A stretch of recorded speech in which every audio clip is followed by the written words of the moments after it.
equality itself is, in most contexts, not in all, but in most contexts, is incoherent. If you're looking at Beethoven and a serial rapist, if you take those two as examples, the idea of equality starts to be absurd, and then some people will say, okay, well, those are really extreme examples. Okay, fine, but then the question is, where do you draw the line?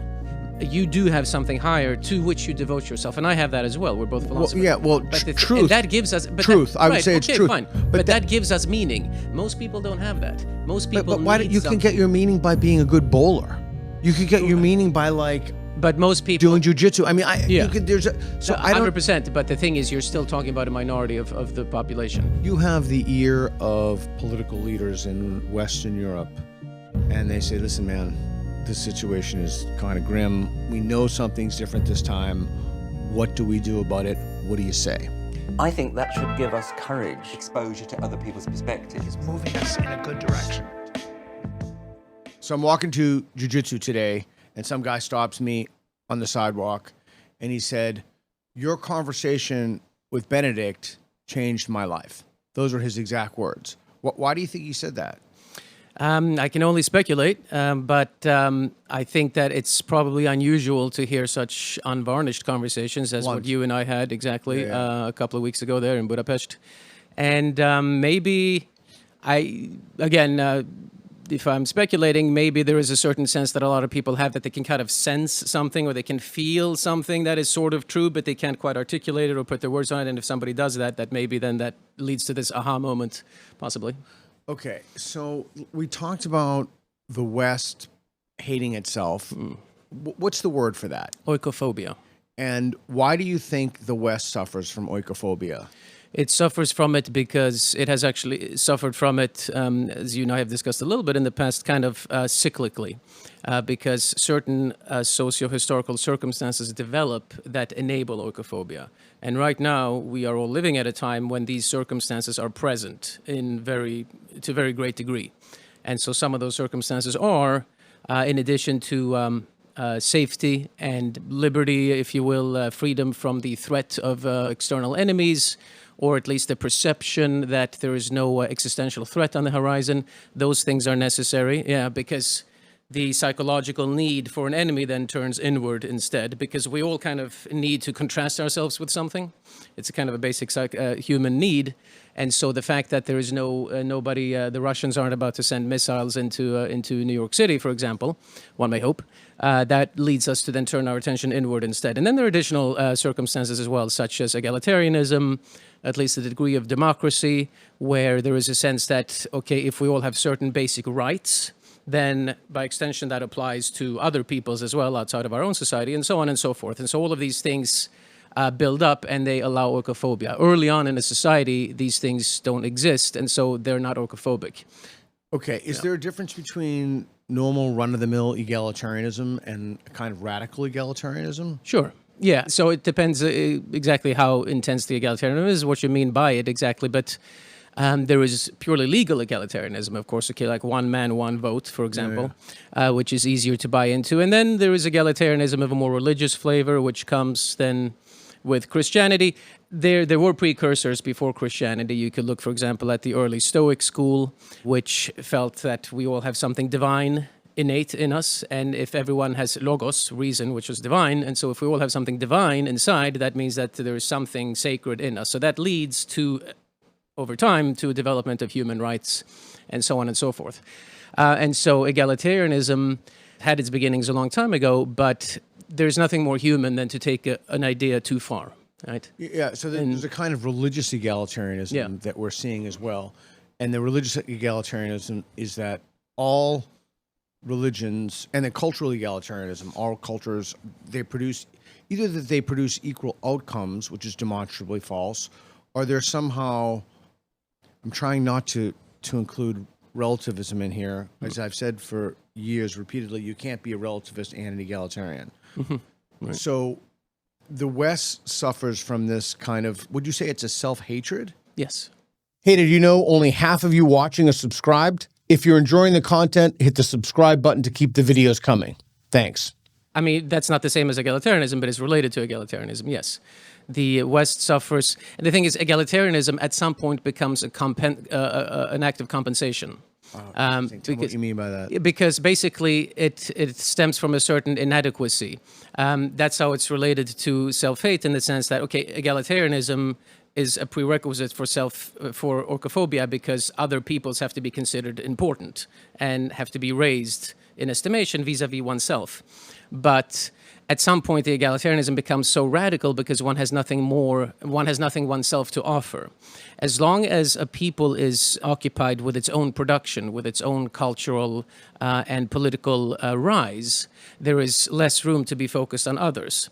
As a society declines, egalitarianism becomes an act of compensation, and we raise up other peoples in order to make up for the fact that, well, there's really nothing left, or that's the perception in a way, nothing left at which to look inside of one's own society. I would add that I think that when we speak of egalitarianism and equality and all of that, I would even take the conversation a step further back. Please, yeah, by saying that I think it's an incoherent concept. Yeah, I mean, not legal egalitarianism. Okay, one man, one vote makes sense. For, if a society is able to do that, that's cultural a good thing. Egalitarianism, they're all equal. Yeah, so I think equality is, and I think that's something that has to be added to conversations about equality that I don't think one hears very often, which is the idea that equality itself is, in most contexts, not in all, but in most contexts, is incoherent. If you look at all the various entities that exist in the natural world and also in the political world, I don't think equality makes sense. That doesn't mean that one has the right to treat the other whichever way one wants. But if you're telling me that two human beings are exactly equal, to me that's incoherent, because... Well, it's demonstrably false. Yeah, because there's such a... If you look at no other metric than size, right, or different species in the animal kingdom, yeah, zebras and tigers and cheetahs... I think it's important to understand that egalitarianism and this idea of equality is a religious concept. Now, that doesn't discredit it in and of itself. One can, something can be a religious concept and still has to be discredited on its own terms, but it is a religious concept. We have to understand that, because we accept it as a base belief. We accept it as a universal kind of apodictic truth. There are public intellectuals who are very critical of religion, for example, and yet they take the sanctity of human life. They take the equality of they take human equality for granted, even though it's a religious concept. If you're looking at Beethoven and a serial rapist, if you take those two as examples, the idea of equality starts to be absurd, and then some people will say, okay, well, those are really extreme examples. Okay, fine, but then the question is, where do you draw the line? And so, to me, it just doesn't make sense to speak of egalitarianism. I can appreciate another human being for that person's particular qualities, or another culture for that culture's particular qualities and unique contributions. But to insist as a matter of course that it is equal to my culture, I find incoherent. Yeah, it's interesting. Tell me if this speaks directly to what you're thinking about. Many schools have done away with tag programs because they feel that first they feel that it's racist, but then they feel that those resources are better distributed to the bottom tier or quartile or what have you. The very idea of a meritocracy, they would argue, is inherently problematic because it violates egalitarian norms. Is that... Yeah, I mean, I think that's absurd. It might violate egalitarian norms, but then that's an argument against egalitarianism, not an argument against against the meritocracy. Right.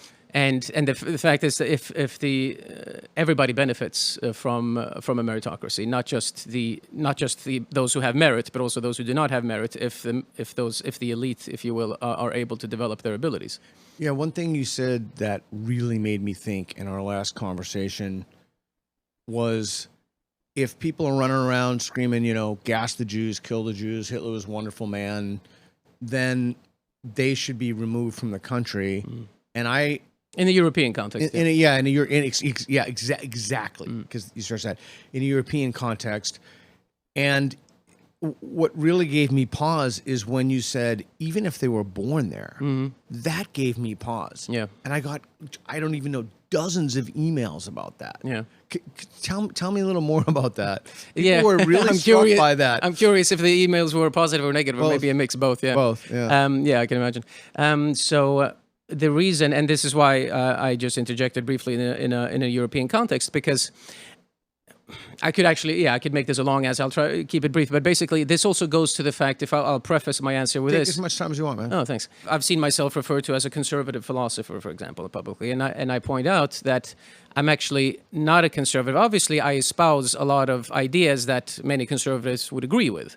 But the reason I don't call myself a conservative philosopher or a liberal or anything else for that matter is that I take a slightly more Hegelian view. I don't consider myself Hegelian either, but this particular view, a little more Hegelian view in the sense that I think that different societies at different times have what is good for that society. Pause for a second. Yeah. Unpack Hegelian view. So in this particular context, and I don't agree with everything about this particular view, but basically that we cannot say that there is this one absolute thing that everybody should have, because as history develops and different peoples at different times and places, it's not possible to say that they should all have the same thing because the circumstances for that thing simply aren't there. So a different civilization, it needs one thing at one particular time, another thing at another particular time, and that's different in turn from what another civilization. And that's not postmodern because they still need something. Yeah, exactly. They still need something, right? The idea of cultural, it's a form of cultural relativism, but you could still say that cultural relativism is a morally realist position because it doesn't say that just anything goes. It does say that, yes, this culture needs this particular thing at this time, but that might be different from what another culture needs at that particular time. But there's still such a thing as a right thing in that context.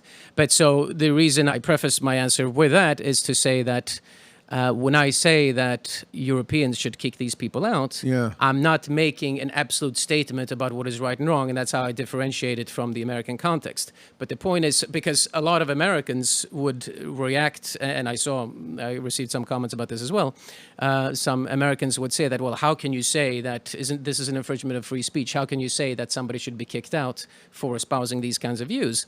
And my answer is that the absolutism of free speech, which I hold by very strongly in an American context, the First Amendment is very precious to me.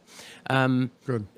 Yeah. Absolutely. I mean, I'm a beneficiary of that amendment every day. That context no longer applies for West and North European civilization in this particular juncture of its history. Interesting. Yeah. So the thing is, where they find themselves, thank goodness we don't, at least not yet, we don't find ourselves in that position here in the United States. Maybe one day we will, but we don't know. But where they find themselves, this has simply become a matter of necessary survival. And that's why one cannot be a political absolutist or a philosophical absolutist in this sense and say that, well, because we consider this to be the best possible form of government, therefore that political organization must obtain at every time and every place. Then you're no longer, then you kind of veer away, I think, from philosophy into political activism. Okay, I just want to linger on this because I think it's important, and you're a philosopher and I'm a philosopher. What are the differences between Hegelianism and classical liberalism? Well, so you open a can of worms there. So I know plenty of Hegelian, well, at least some Hegelian scholars now who are probably going to write irate emails after this. But I'm sure you're used to it. Yeah. So I'm not a Hegelian, although I have been accused of being a Hegelian. So Hegel himself has been accused also of being a relativist for the reason that I mentioned, that different peoples need different things at different times. But the thing about Hegel, though, is that he still considers there to be a higher state toward which these civilizations are progressing. Exactly. And so to say that this idea of anything goes, that doesn't really obtain for Hegel, because even though a civilization has its role to play, but it's still a part of a chain that develops towards something higher. Hegel himself, he basically considers his own 19th century Prussia to be the summit of Western civilization. Has myopia, exactly. Now there are some passages. It depends how charitably, or this is why I mentioned the irate emails. It depends how charitably or uncharitably you read him. There are some passages where he really does talk like this, and then there's some passages where he kind of seems to be saying that yes, history will in fact continue past. But so Hegel himself has had both liberal and conservative acolytes, so he's difficult to label absolutely in that sense. I would still consider him fairly conservative, more so than classical liberal, in the sense that he does still have this fairly absolute view of how things should be, and that what we have here, Lutheranism, he's very strong on Martin Luther. and the Prussian monarchy, those are the things that should obtain ultimately. Okay, so help me understand something, because I've been struggling with this as well for decades now. Going back to the concept of egalitarianism, why do you think it is that some people either don't, I don't know, they don't grasp it, or they deny it out of some, maybe I'm answering my own question, I don't know, a political virtue signaling context? Or why do you think it is that some people simply refuse to admit that there are differences in cultures? There are differences in public policies and cultures. Some cultures produce beneficial outcomes, other cultures do not. That's the first part of my question. It seems just so obvious. Yeah, well, I'm not sure if they would, maybe the most hardened ones would, but I think most of them would recognize that there are differences between cultures, but there is this kind of self-effacement by which they say that they don't have the right to judge whether those differences are better or worse than any other. And I think that's more what most that's of the them would say. relativist. Yeah. But that, I mean, who are they not? How could you suspend your judgment about something? Like, excellent. One of the things that no judgments, or like who are you to judge, are among my most hated little like Matthew 7:1, like judge say, not yes, lest you be judged. Exactly. Yeah. That's yeah. But anyway, we all judge all the time. And the fact that, I mean, the suspension of judgment is itself a judgment, in the sense that so the problem is that they assume that the absence of judgment would entail egalitarianism. Yeah. But the thing is, egalitarianism is, of course, itself a judgment. The point is, there's no baseline truth in this particular context. There's no baseline truth that just sort of exists in the ether, and that once you start to say one side is better than another, that's when you're judging. No, anything you say on the matter, the moment you begin speaking in this particular context, you are already judging. Yeah, it's interesting, not to radically change the conversation, but I'm thinking in the back of my mind about many people just simply will not or refuse to make any kind of judgment about cultures other than their own, particularly if the people have dark skin. Right. And so I think when we talked about Islam and Islamic countries, I got some emails which people lost their minds. They just went crazy. And so I guess I have a few questions. Do you think there's a kind of moral onus upon us to make those, not blanket judgments, but discerning cultural judgments? And are there limits to those judgments? Well, if you're asking me as a philosopher, my answer would be yes. I don't think there is such a duty on everyone. It depends, I would say, what you do. I mean, I am very happy that most people are not philosophers. I think society would be awful if everyone were a philosopher. But we all judge. I mean, we all judge all the time as part of our daily lives, whether philosophers and non-philosophers. We all judge all the time, make various decisions and evaluations and estimations about various things. Yeah, I mean, so judgment is always there. Even when you woke up, what you had for breakfast, Yeah. or if you even had breakfast. Judgment is always there, exactly. Yeah, and I mean, anyone who says differently is just fooling himself. But for us, the philosophers at least, or those of us who are interested in these sort of topics, yes, I think there's a duty to judge. Although I will say, which is another thing I've been criticized for from conservatives especially, is that I do think still as a philosopher, and I mean, I know you're very big on this, is a certain spirit at least of disinterestedness. And I think as a philosopher, we have to remember that we are philosophers and not political activists. Right. Of course, some of the things we say, it could have political ramifications if translated into the real world, but it's still important not to be a bit dispassionate, I think, when we talk about these things. Okay, so I have so much running through my head. Here's one of the things. I want to talk about Islam, but before I do that, somebody actually posted some deranged Reddit thread of, I never invite people on. So you tell me if you happen to know anybody who disagrees with your ideas, specifically in our conversations about Islam, and I'm saying point blank, provided they speak English, if they speak English, I will give them an invitation on the show and we will schedule them. Now, of course, that's not going to stop people from saying, well, the emails got lost, he didn't really invite them, but I'm telling you, I'm going to invite these people. So I don't have any idea if you're going to say anything at all, but can you think of a person, maybe two, whatever? There is, I mean, there are people who would obviously take a different position. One of them, The first name that came to mind to me just now is actually dead, but one He person... doesn't count. Yeah, he doesn't count. Yeah. He's the person that I'm thinking about. I think he's quite... but he's still around. I think he's around 80 years old, something like that. But, he's still... the person I'm thinking about is Akbar Ahmed. I don't know if you know him. Okay, yes. You know him? I don't know him personally. I know of him, yeah. Yeah, so he's and he I'm sure would be good at this because he does a lot of he appears on talk shows and things like that as well. I mean, he's a serious scholar, but he also Has he written anything that our audience could maybe look up? Oh, sure. Well, so in the I mean, he's also written books that are more just about the religious aspects of Islam and so on, but maybe in the cultural context that we're talking about, two books that would be relevant would be Journeying into Europe. Okay. And Journeying into America. I hope I get those titles right. But Journeying into Europe, which is about Islamic growth in Europe. And then he wrote a similar book for America as well. So that would probably be interesting.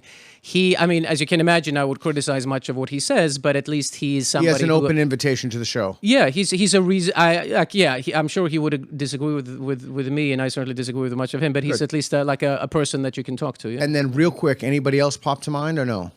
Not alive. I was thinking of somebody like Edward Said. Yeah, Edward Said. Yeah. Okay. Yeah. So let's go back to this. So we're here in New York, and I was telling my buddy, I did all these interviews when I was in Budapest, and pretty much across the political spectrum, many centrists, I would say, center right, a couple of people center left.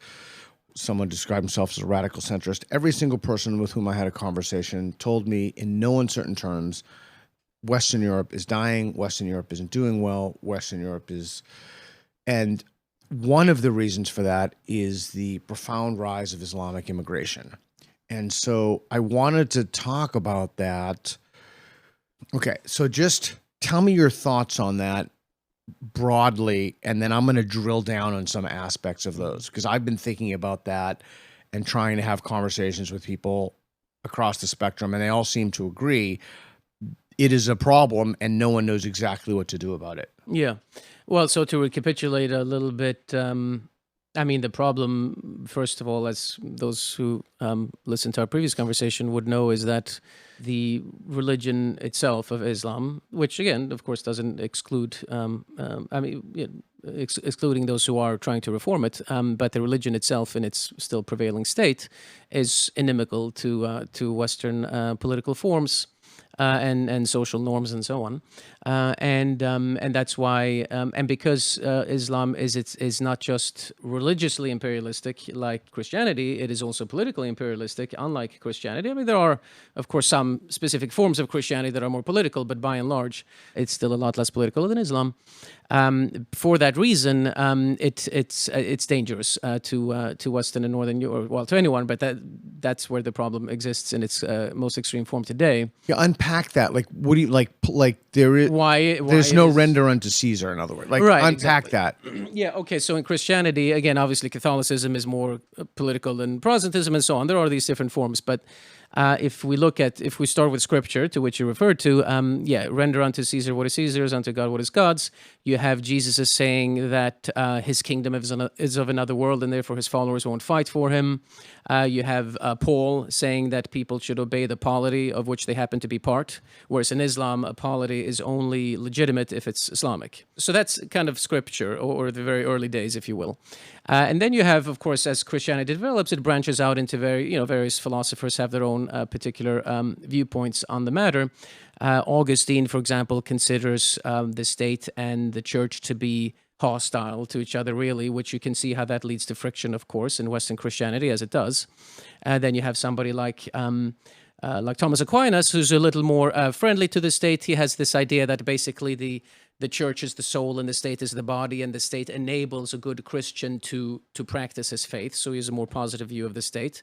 Dante, Marsilius of Padua, these people come along who have, yet again, a more positive view of the state, saying that the state can be a vehicle of Christianity. But the thing is, so there are these different views represented in Christianity, but the point is that whether you agree with somebody more like Augustine or somebody more like Dante or Marsilius, the point is that a basic premise of all these discussions in Christianity is that the state and the church are two separate entities. That already distinguishes it from Islam. Now, in Islam, of course, there is the state, and there are religious authorities and more theological aspects of the faith. But the thing is, these two are always intrinsically wedded to each other. A state has to be Islamic, and Islam itself includes political precepts. And so the entire premise of the Christian philosophical discussion doesn't exist in the Islamic discussion. And that in itself makes it inimical to the West. Okay, so in Malaysia, for example, I think they have a very small, like maybe 5% of the population, Reed can fact check me on that, is Christian. And they're allowed to practice their Christian faith, but they're not allowed to proselytize the faith. And they're not allowed to have Muslims go to events in which there's any kind of proselytization whatsoever. And so they don't pay a jazeera, they don't pay a tax on people who are not Muslims. So that would be a practical, I'm trying to push back here. That would be a practical example of when you have would it be fair to say, I think it's fair to say, an Islamic government that Christians can do their own thing, like Christians. Yeah, and those, of course, have existed in history. There's no denying that there have certainly been times when Muslims appeared very tolerant. Maybe it's 10%. Sorry, something. Yeah. Anyway, go ahead. Yeah, I don't have the figure myself, but yeah. But it's there have been times, of course, when certain centuries of the Middle Ages where the Muslims appeared very tolerant, certainly as compared to the Christians. There's no denying that. Yeah. And of course, yes, there are, of course, some more extreme clerics, if you will, who would argue that, yes, convert or die. But much of Islamic history has not been that. That's certainly true. You can pay a dhimmi tax and you're fine. Right. And they do have some respect, many Muslims anyway, for the people of the book, right? They respect the Jews and they respect the Christians. I'm in trouble. Yeah.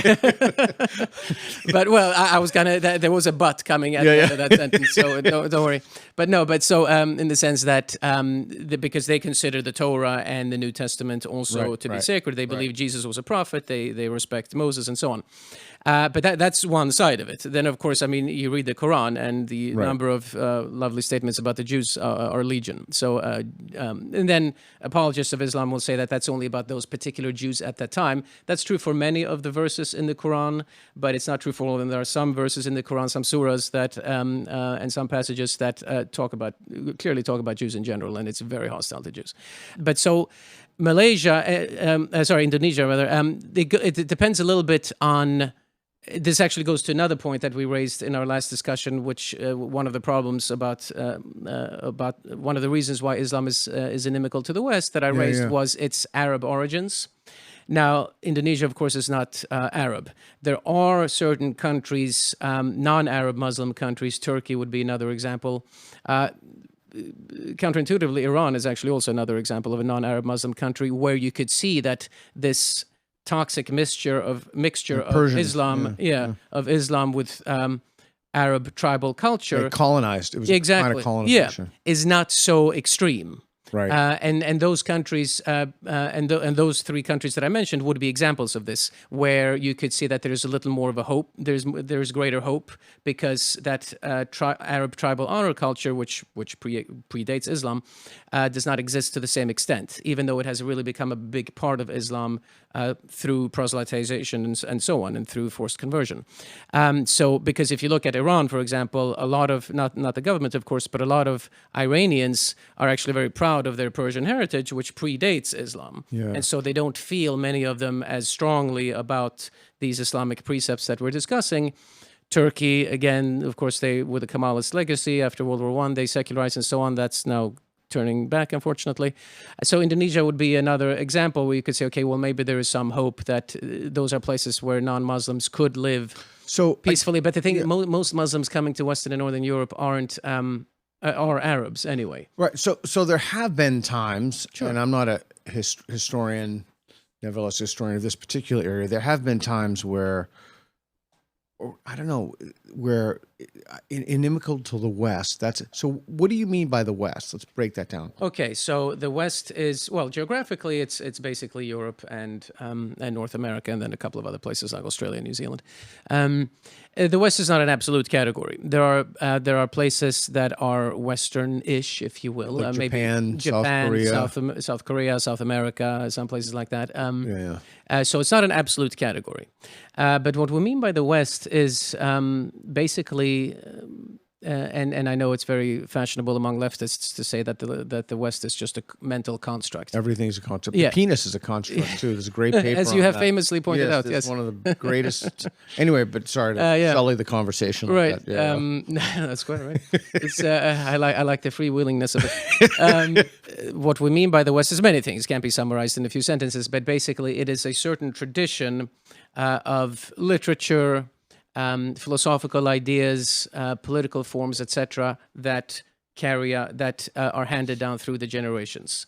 And there is a reason why, for example, when Dante, whom I mentioned before, I was referring to his Monarchia, which is where he talks about these things.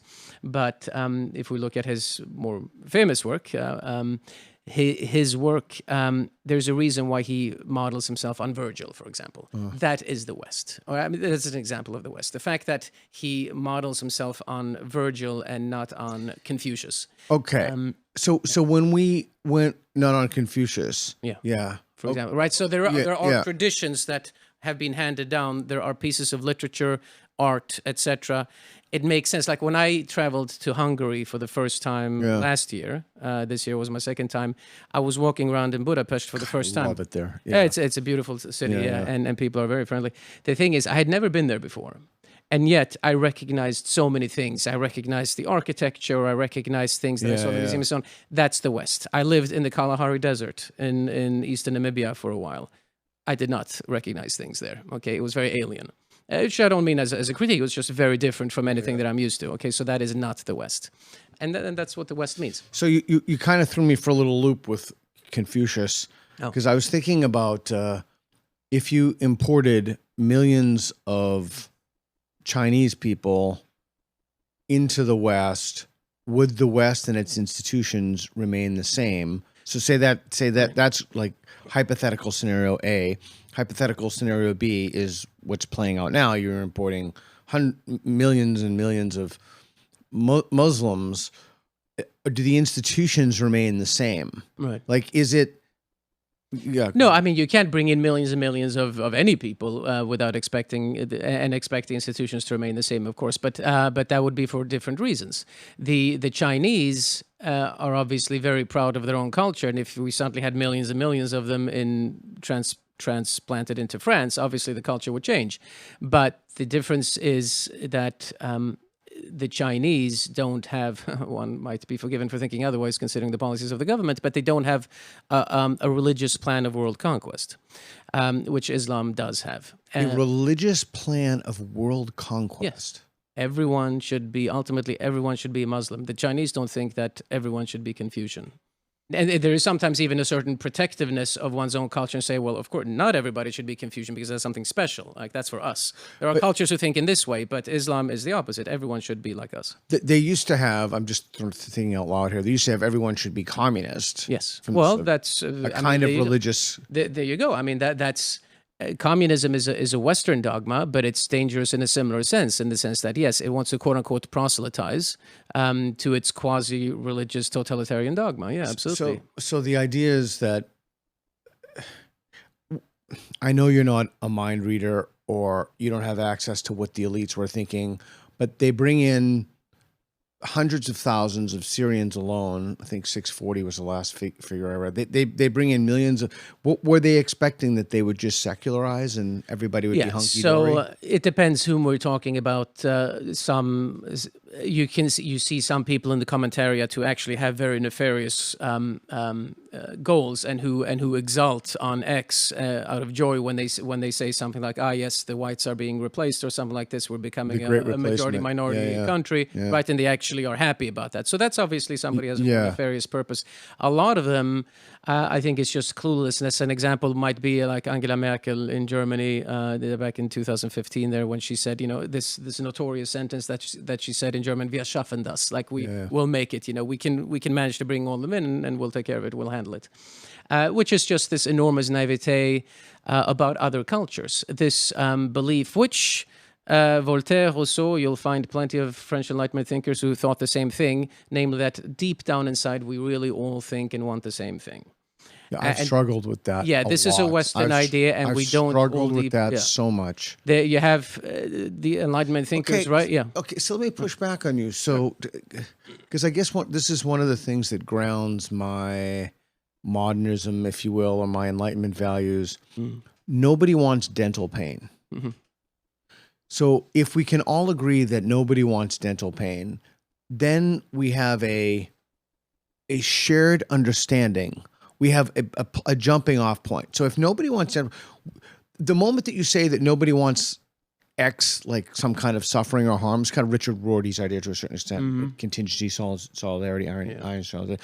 Like you can build from that and say, well, people want to be economically prosperous, or people want, so. No, already there, it's starting to fail. Okay, talk to me. So first of all, okay, nobody wants dental pain. If you take that sentence in isolation, fair enough. But plenty of people are willing to take dental pain if that's the price to pay for their particular worldview to gain the upper hand. Lots of people. That's utterly terrifying to me. Of course. How horrific dental pain is. I'm sorry to hear. And this is the thing. The fact that we start, or we would. I mean, I know you're kind of playing devil's advocate a little bit again, but at least I think. But yeah. The fact that some people would take that as the jumping off point, nobody wants dental pain, shows how comfortable they have become. Okay? Because the mere fact that this would be the starting point, I was about to say minor inconvenience, could be a major inconvenience, I'm sure. But as if that, your own physical comfort, were the most paramount thing, that in itself is a civilizationally decadent thing to say. Yeah, I'm thinking of the neocons. I'm thinking of Paul Wolfowitz and these guys. Right, okay, yeah. And I'm thinking of these guys, nobody wants to kick the secret police to kick their door in at 2 a.m. Right. They don't mind if they kick the doors of their ideological enemies in, but they don't want their doors kicked in. Yeah. And so... look, so to go to the Enlightenment, when we talk about the Enlightenment, I think it's important to distinguish between two different things. The progress, and again, I think many public intellectuals get this wrong when they talk about the Enlightenment, because the Enlightenment has kind of become, there are things about the Enlightenment that I like myself, but the Enlightenment has almost become this kind of sacred cow that is almost an idol that people worship, as if all that the Enlightenment meant were science and reason and progress. It's more complex than that. The Enlightenment... we can say that, yes, the Enlightenment helps with things like removing dental pain, for example, yes. But we always have to keep in mind, as human beings, something that I mentioned, I think, in our previous conversation, the tragic view of history, which is that progress in one area will very often lead to regress in another area. Explain that, unpack that. Yeah, so if we are able to cure dental pain... and live longer and become healthy and so on, which is undoubtedly a great to the great merit of Western civilization, and indeed partly to the Enlightenment as well, then that makes us think that when we suddenly experience dental pain, which we have never experienced before because of all these wonderful developments that have taken place around us, then we think that is really the worst thing that can happen to us. And so that leads to a regress in terms of the ability to tolerate pain, the ability to see how could anybody else... It's like a hedonic treadmill. Yes, exactly. How could anybody else think that this is not the worst, what I just experienced? Well, so that's a form of moral regress. Maybe not moral regress, but it's a form of regress in the sense that we become naive about the world around us. And the Enlightenment, yes, has this aspect. Let's all cure dental pain. That's wonderful. But the Enlightenment, now I'm talking more about the French Enlightenment. To some degree, the German Enlightenment, not the Scottish Enlightenment, but especially, the French Enlightenment. This idea that which is so much a part of the Enlightenment as well, and I feel too many people ignore that, is the idea that reason in scare quotes, supposed reason is tied to progressive policy. That is an inheritance of the Enlightenment, and we have to make very clear that is a part of the French Enlightenment, at least, that we should reject. Okay, so where are we now with importing millions of people? And there is, I've looked like at Birmingham. I've looked at there's a kind of tribalism that goes along with their votes. And I'm also thinking of Popper and tolerating the intolerant. Yeah. So Gad calls this suicidal empathy. Gad said, where does it stand right now? I mean, we have oikophobia. We have a lot of people. Do you think that the West's self-hatred had anything to do with inviting people in? Oh yes, absolutely.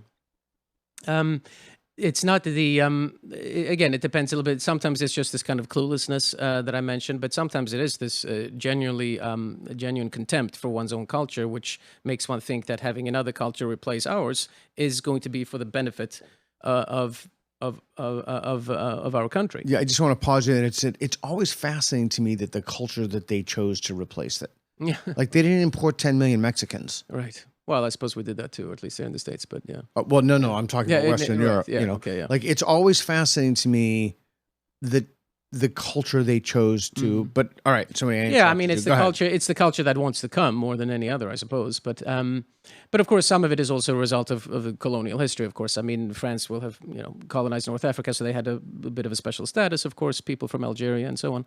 Yeah, I mean, oikophobia, even if it's not always a direct self-hate, that is in every case the result of that, it's still, their actions are still, people who invite these elements to come to Europe, they still are operating in a space that has been made possible by oikophobia.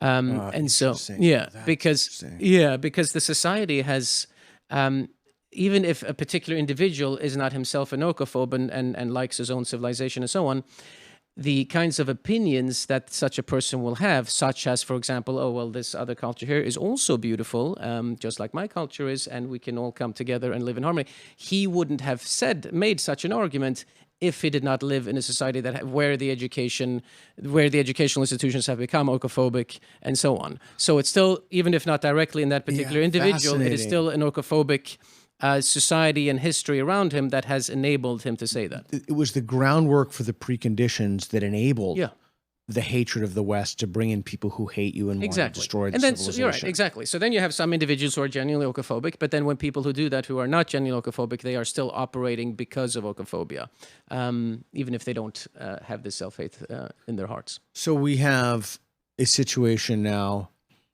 because I know someone must be thinking this, because I'm thinking of it.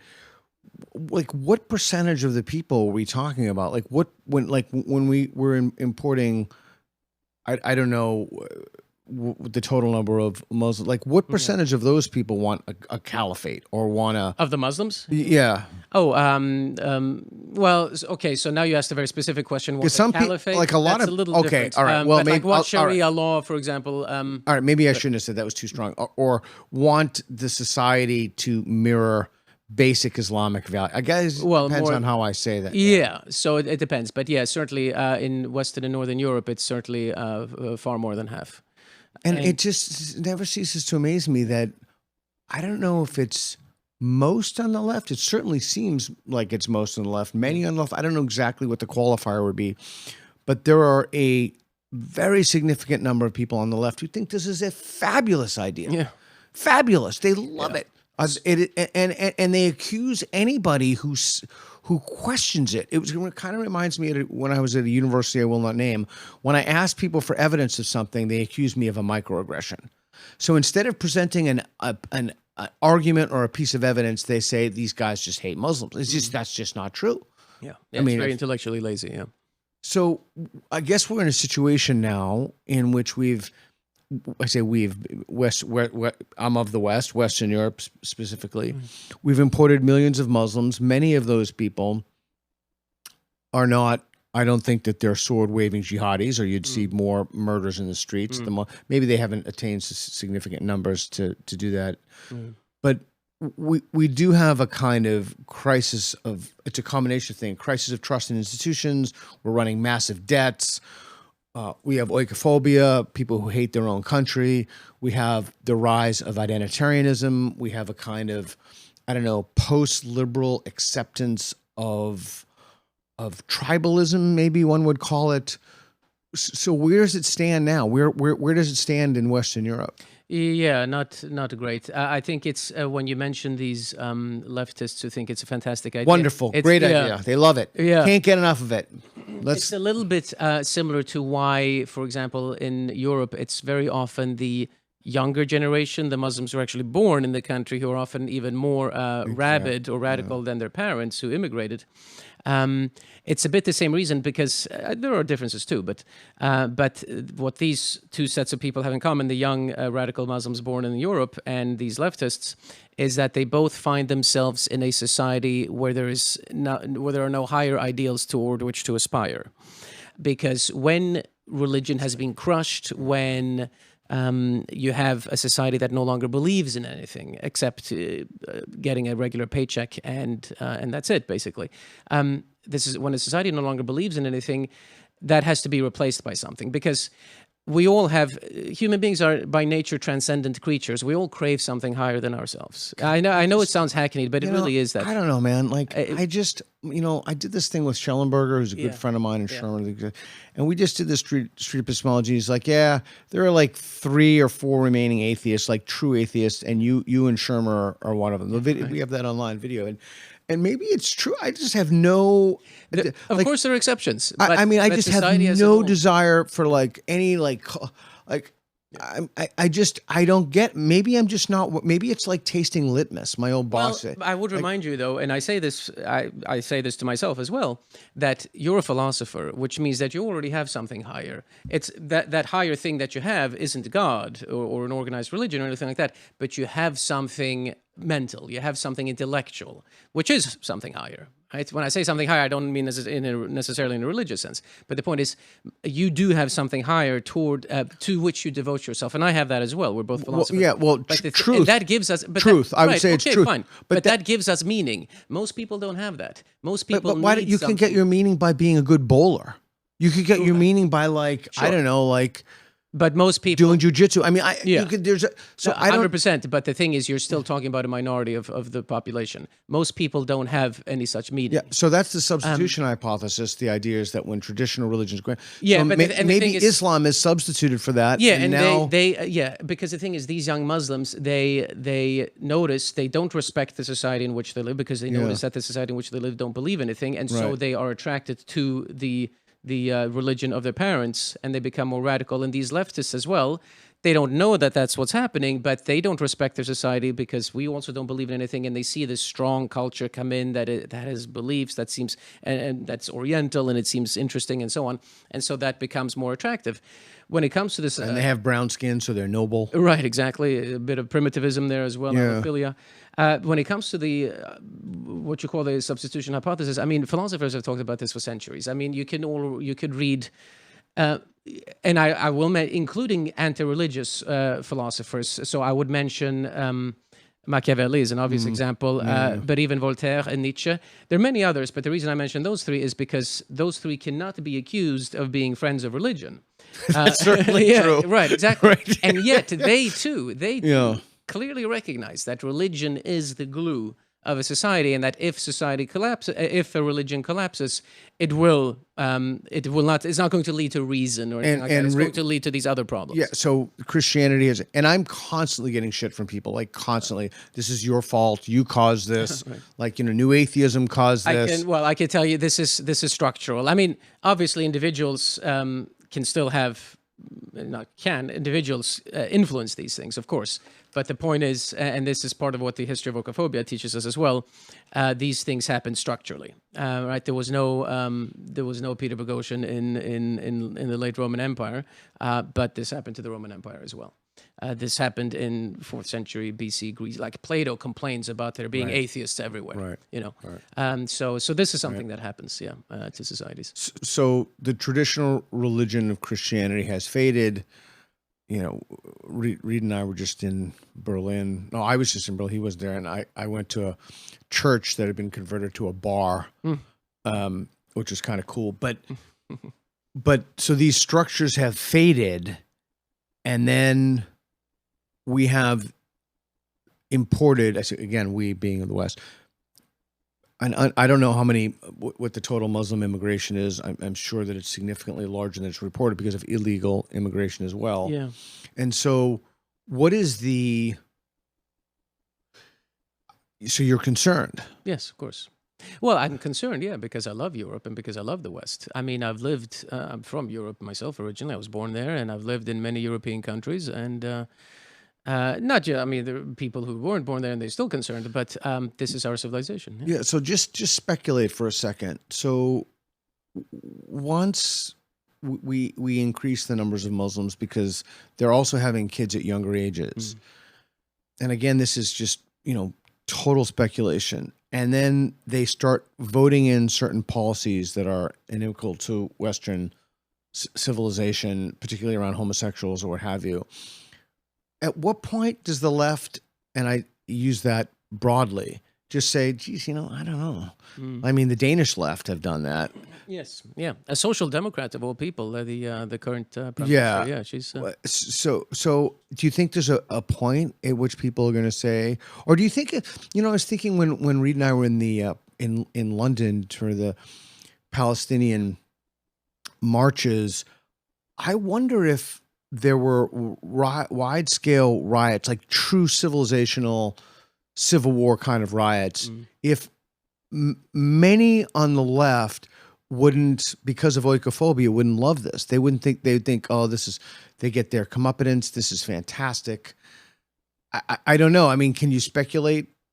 Well, I mean, we see already some people changing their minds. I mean, not enough yet, but there are certainly plenty of people who have started to have second thoughts, who were during the Syrian refugee crisis, for example, in 2015, were very gung-ho about Europe accepting all these supposed refugees, and who have since grown a little more quiet. That does happen. Not that they would come and apologize to the people whom they previously called bigots and racists, but they've grown a little more quiet. Yeah, it's so also what's happening with the... Sorry to interrupt you. No, it's also what's happening like with the English flag right now. Yes. And that guy screaming, I love bacon, and he's arrested.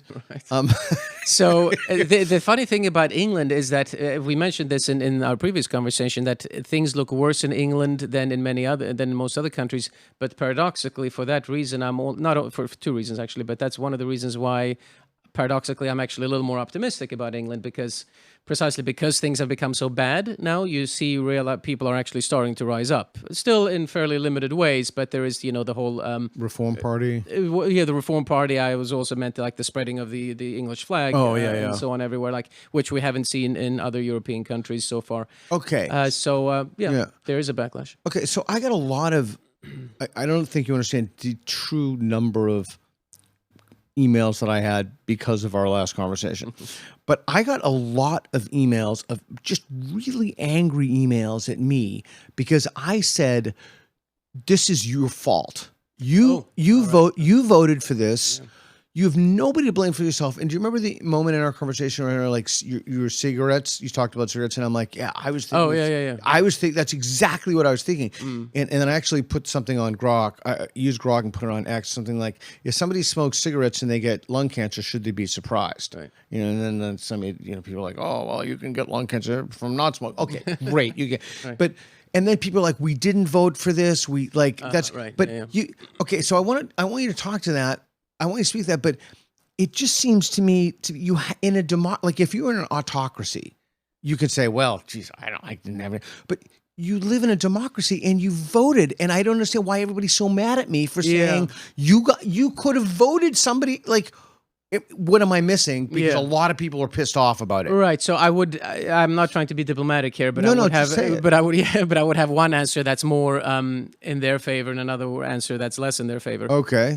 So the one point where I think they have a point is, and I think we maybe touched briefly upon this last time, but not in depth, is the fact that here, as opposed to here in the United States, where we have kind of a winner-takes-all almost system, like we have two parties, and either Republicans win. I mean, we have different branches of government, but basically either the Republicans are happy or the Democrats are happy after an election. Like that's usually how it goes, which means you can really say, okay, if now whoever wins, you can really see real changes in policy as a result. That's the American way. Now, in Europe, that's less the case because it depends a little bit on the country, but they have parliamentarian systems, which means, and they have to form coalitions in order to form a government, so that it's possible that a party like the AfD in Germany, for example, might become the strongest party, meaning more people vote for that party than for any other party, and yet other parties, if the CDU, for example, considers the AfD so noxious that they don't want to form a coalition with them, the fact that there are more people who the more people who vote for other parties, even though none of those individual parties become as strong as the AfD, they can still form a coalition and keep the AfD out. So in that sense they have a point. I'm not buying that, but go ahead. I'll push back. Well, I was going to say something more in your favor afterwards. Well, go ahead. No, go ahead. But you're right. So there is a certain frustration in Europe in the sense that even the strongest party can't form a government, and you have like Rassemblement National in France is also growing in strength. The Swedish Democrats are growing in strength, and so on. The Swedish Democrats, they're not able to form a government for this reason. So that's a systemic problem that they have. However, and this is where I will agree more with you, is that okay? These people who send you these emails say we didn't vote for this. I mean, there is a big cohort. And they're angry emails too.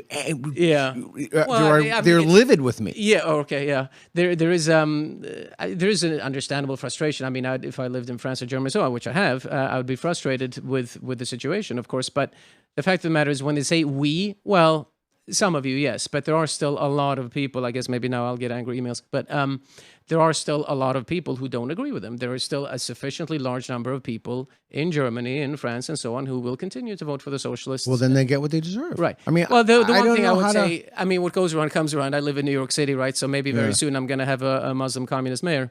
Yeah. And I don't want other people to say that I brought this on myself. No, but I you didn't did. Vote for it, but I didn't personally. No, but if that lunatic, if Madami gets in, I'm not going to say necessarily that you personally have no one to blame but yourselves, but the people of the city have nobody to blame but themselves. No, but that I agree with, Yeah, and so it's the same thing that my same point to Western Europe also applies and here could to New York be City. Fairly similar to the parliamentarian system, because maybe Mamdani is going to win a majority outright. I guess we'll see. But even if it doesn't, he's still probably going to become mayor because nobody of the opposition wants to drop out. So it's going to be so other votes are split among too many other people. So we still get Mamdani. Yeah, I heard George Will say something like, and I'm so sympathetic to this.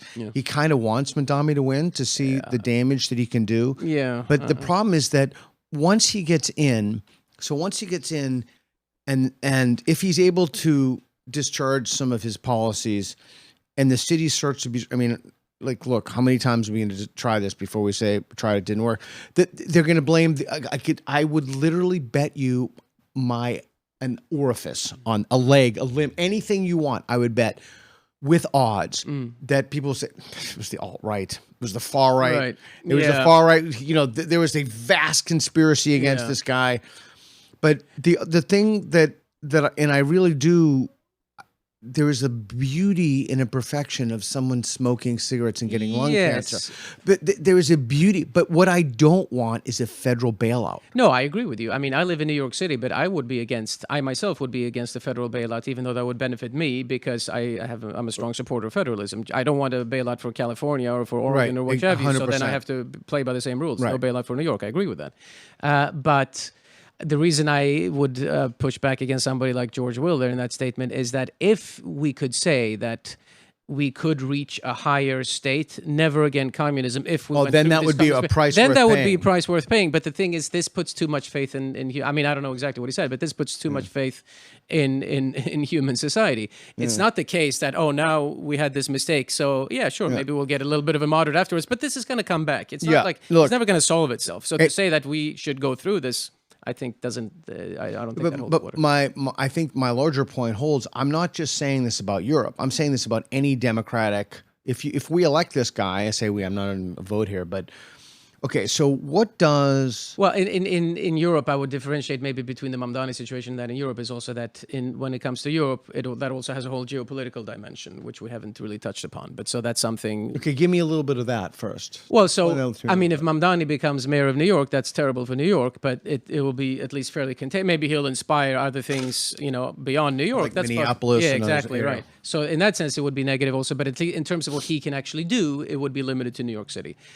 In terms of if France becomes Islamic or Great Britain or what have you, that has a geopolitical dimension because, of course, they are on the UN Security Council. They have armies, not militaries, and not very strong militaries, but nonetheless, right? And they have weapons, etc. And so that gains a whole other dimension because they can then, through Islamic policy, influence what happens in the world. I mean, Great Britain and France have nuclear arsenals, and it could be the first Muslim majority state with nuclear weapons. Yeah, exactly. Which France, Pakistan has. Pakistan has nukes. Yeah. The last time we were focused more on cultural issues, but there is that additional geopolitical dimension as well. That's at least for Europe is worth keeping. So, in mind. what do you think? Like, if you had the ear of political leaders in Western Europe, and I just before I go there, I was going to ask if you had the ear of what would you say to them to how to solve this problem? But we do agree that there's nowhere even near as bad of a problem in Eastern Europe. Oh, right, sure, yeah. Yeah, I mean, I see people openly wearing Stars of David, and I was telling my mother, I mean, from Hungary, it's like it's amazing how things change in history. It used to be Jews fled from Eastern Europe to Western Europe to get away from persecution, and now it's how the tables turn. It's unbelievable. I saw plenty of Jews in Budapest. The Jewish quarters thrive. Yeah, exactly, and with a black cat and the tassels, the tzitzit, and everything. And you still see that at the moment in New York.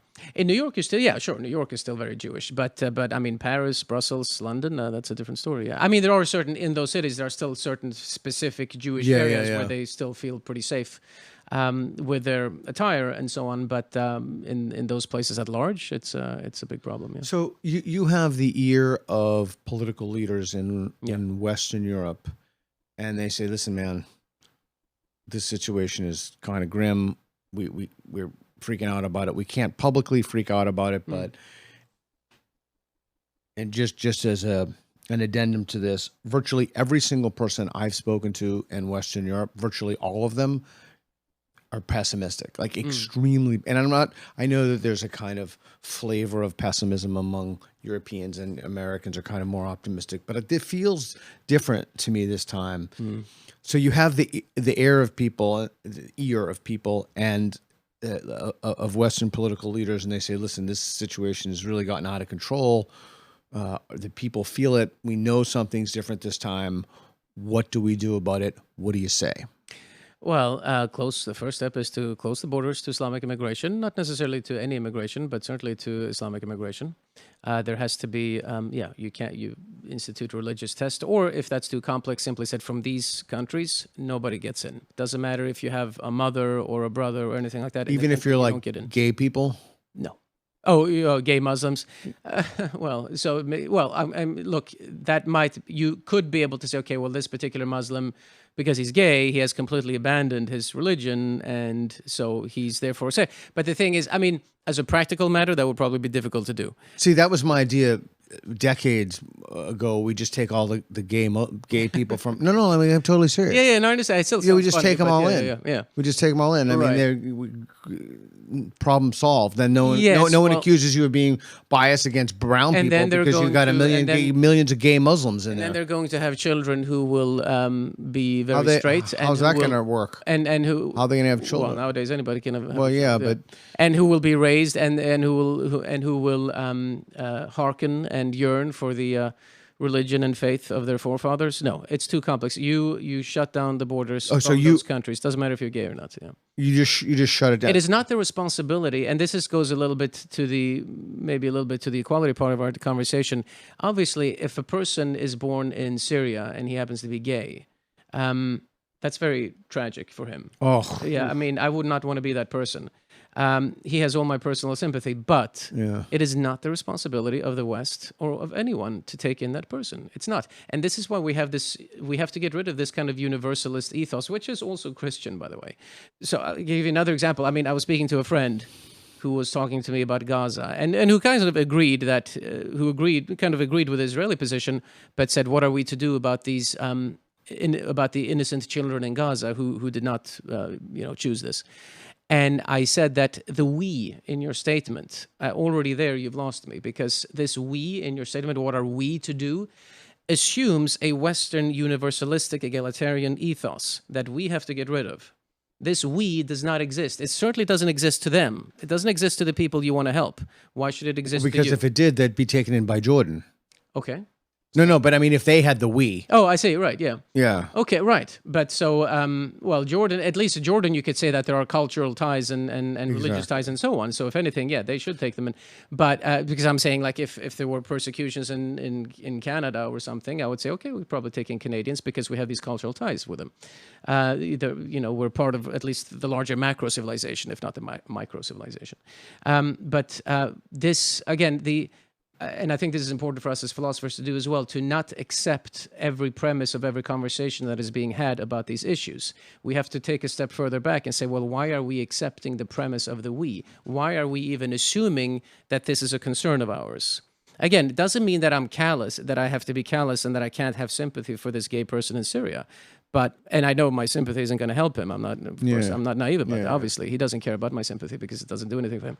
But again, it's not our problem. I completely reject this universalist we that so many of the West are infected by.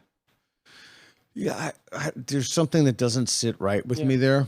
Well, it's because maybe, yeah. Well, I think in a certain sense. I mean, I'm not a Christian either. I mean, neither of us are. But I think I have. I don't want to get too personal, but a lot of my own personal morality, it's more akin to something like Aristotle's Nicomachean Ethics, for example. That's much more where I see not that I explain that. Well, because it's much more about it doesn't ask the question, what is it right to do? If you ask a question, what is it right to do? Then you say, okay, well, it is right to help the gays in Syria. It's right to take in political or any refugee from the Middle East and so on. That's not the question. The question is, what is it right to do what is it right to do right now?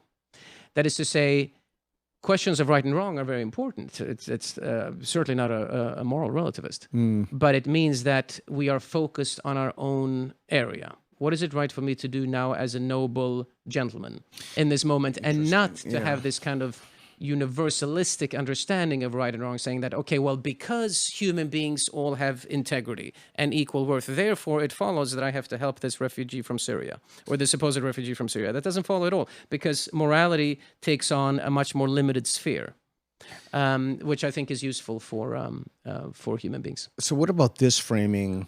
What kind of society do we want to become? A kind of virtue ethic? Like, what do we... And then thinking about that society, idealizing that, and then tracing the steps back toward that. Yeah. If that were the case, then my first kind of articulated inchoate reaction to that would be, we cannot take these people in because we would be a society that undermines our own values. Certainly, we can't take them in mass. Right. But it still sits to me. I'm very uncomfortable, and I don't want to obsess or linger about this, but I'm very uncomfortable, for example, with not taking in gay Pakistanis. Right. But why? Why is that your responsibility? Well, why can't they? It's not my responsibility, but these people are being murdered through no fault of their own, and the left thinks this is a fantastic idea. This is just wonderful. But I am uncomfortable with that. I am deeply morally. But why? I am morally disturbed by that. Why? What Because philosophical principles are there that makes you uncomfortable with it? That make you uncomfortable with it? Well, that we can. I don't know if there are any principles. Because if we go back to those principles, okay. No. But I'm asking you actually. Yeah. There are people being murdered who are engaged in totally victimless, quote unquote, crimes, and with virtually no cost to ourselves, we could take them in and help them. Well, with virtually no cost to ourselves, I'm not sure I think that would be the case. Because I'm talking about gay people. In these yeah, but how are you? I mean, okay, so in the laboratory of the mind, if you will, maybe you're right. But as a practical, if we're talking about policy now, because you asked me what would I say to European leaders, well, how are you going to enforce that? I mean, how are you going to make sure that that is what happens? How do we know they're really gay? All of a sudden, you get the 10 million gay Syrians who aren't gay Syrians. Exactly. Who are like, So that's why. So they're okay, but that's a logistical problem, and not a problem with the idea, though. Not a philosophical problem with the idea necessarily, except again, that still introduces, because I mean, the fact that somebody's gay, okay, that would probably mean that they don't take a number of aspects of their religion very seriously, yes, but there are still cultural aspects that may still linger, that don't disappear just because somebody's gay. Okay. And so you're still introducing another cultural element, which again can be fine in smaller numbers, but which is, if we take that principle to its logical conclusion, is still going to introduce an element into our society that could prove very hostile. Okay, so I'm going to tell you something I've been thinking about that's going to enrage people, but I'm honestly going to be completely forthright with you right now. Yeah. I am deeply concerned that if you did something like that, there would be an uprising. What, if you just were like, you know what? No more Muslims. We're closing the borders. That it would be an uprising by the Muslims in those host countries. Right. Yeah, well, that might happen, yeah. But the thing is, and I've said this before publicly, and I always have to preface it by what is true, that I certainly don't hope for violence. Nobody, none of us do, certainly not. I'm not advocating for violence. But as a purely descriptive matter, we're describing the world in which we live. I do believe that violence is the only thing that will come. Two possibilities: either nothing will be done, and these certain societies will simply become Islamic. We almost know that's likely the path. Or there will be violence. There's no third way by which this problem disappears. Either the country becomes Islamic, or there is violence. And there's violence no other way along the way if it does become Islamic. Yeah. Well, that depends on the country. So that's where I would be more, where I think that the English, for example, would put up a more stubborn fight than the Swedes, for example, because of their various mentalities. Although you would know that you're Swedish, so you would know. Right? Yeah, because they don't want conflict. They keep their heads down. You know, they worry about themselves. That's very Swedish, and so they would be less likely, I think, to fight than the people like the English. But it's going to come to it. I mean. And do you think it would be really like smoking and lung cancer? You'd be like, well, you let them in. Yeah, well, I mean, to a certain extent, yes, except, of course, there were many members within the society who did not smoke, so to speak, but who still have to suffer from the quote-unquote lung cancer. So your advice to world leaders would be? Close the borders to all Islamic countries, all of them. And nobody lets in. If you say, "Oh, but my son is in this country," okay, so your son can go back to where you are. We're not forcing you to be separate from your parents, so go to your parents. They don't come here. So that's number one. Yeah, okay. And then number two, mass deportations, millions upon millions. Really? Of course, there's no other way. There's no other way. They, as we know, they multiply more than the native populations. At younger ages. At younger ages too, certainly, that's very important. And it's not enough. So even even if you did not let in a single more Muslim, there are still more than enough of them there to perpetuate the problem. So you have to have mass deportations by the millions. Yeah, certainly. I just don't. I mean, depending on the country, obviously, but see that happening. No, I'm not saying I think it's going to happen or that it's realistic. But if I have to tell a leader what you have to do in order to solve this problem, this is what you have to do. And obviously, yes, that means you have to ready your armed forces, because there will, as you say, there will be resistance to that, and that's what's going to have to happen. Yeah. I don't know what's going to happen, but I can absolutely, I don't know if I say promise, but I can guarantee you what will happen. Yeah, I can guarantee you how it will end. That the Muslims how the are whole going to thing will end in fire. Yeah, well, it has unfortunately, to. Yeah. There's but I mean, no other way. Are you saying that you believe that one particular side will win, or are you saying that I'm just saying it will end in fire? I mean, I think so. I think so too. The one thing, maybe a little positive light, is I mentioned how there are differences from country to country depending on the local culture and mentality. Yeah. One thing we can see is that, of course, like so many other things in life, revolutions or resistance and rebellions are also mimetic. Yeah, right? You think about the revolutions of 1848, what started in one European country quickly spread to other European countries. You think about the student rebellions of 1967, 1968, what happened in one country spread to others. So what could happen is, of course, if the English rise up, and right now the English are looking the most promising ones in this regard, at least at this moment. If the English rise up, that could inspire other peoples in other countries, meaning the native English, if they rise up against Islamization, that could then spread to other countries as well. So there could be a kind of a mimetic effect like that, but we'll see. But but they would still lead to violence, sure. Are you hopeful about the short, medium, and or long term of Western Europe? No. I don't know when violence comes. I don't know who would win the violence. Or if there would be some kind of a compromise solution, which would then lead to more violence later on down the road. I don't know how it will end, but no, I can't say I'm optimistic. Probably, as I mentioned earlier, paradoxically, maybe more optimistic about England than about some of the other places. But no, this is why I'm happy to live in the United States. Yeah. One of many reasons why I'm happy to live in the United States. Is there anything I should have asked you that I didn't ask you? Well, we've covered a lot. Or anything you want to ask me, or anything. Yeah. Anything? I'm as a philosopher, I'm always interested in these discussions we have about Hegel and liberalism and all of these things and premises. I think maybe you asked me this already, but I think maybe just a point that I would emphasize at least before we end is the importance of examining first principles.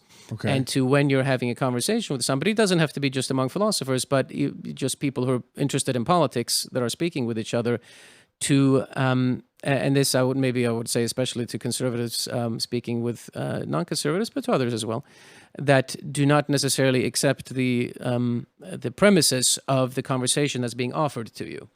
I think is important to keep in mind. So what do you mean by that? Meaning, well, so if, for example, saying what are we to do about innocent people in the Middle East who are suffering from war and persecution and so on, you could answer that, say, well, we could try to maybe take in some of them, and we could that's a possible answer, of course. But I'm saying by questioning the premise of the conversation, you're saying, well, wait a minute, I take issue with what is the moral with principle? What is the moral principle upon which you're basing that? Because you said, what are we to do? Well, why is this question even being put? Why do you feel this responsibility? Why do you feel this we? And that is something that has to be examined first before. And so we maybe get to they the would other say answer. Humanitarianism, or you'd have to know what. You have to say, okay, so why do we have humanitarianism? Why do we have this sense of humanitarianism? Because is it because we feel that every human life is sacred? Okay, fine. So why do we feel that? Where does that come from?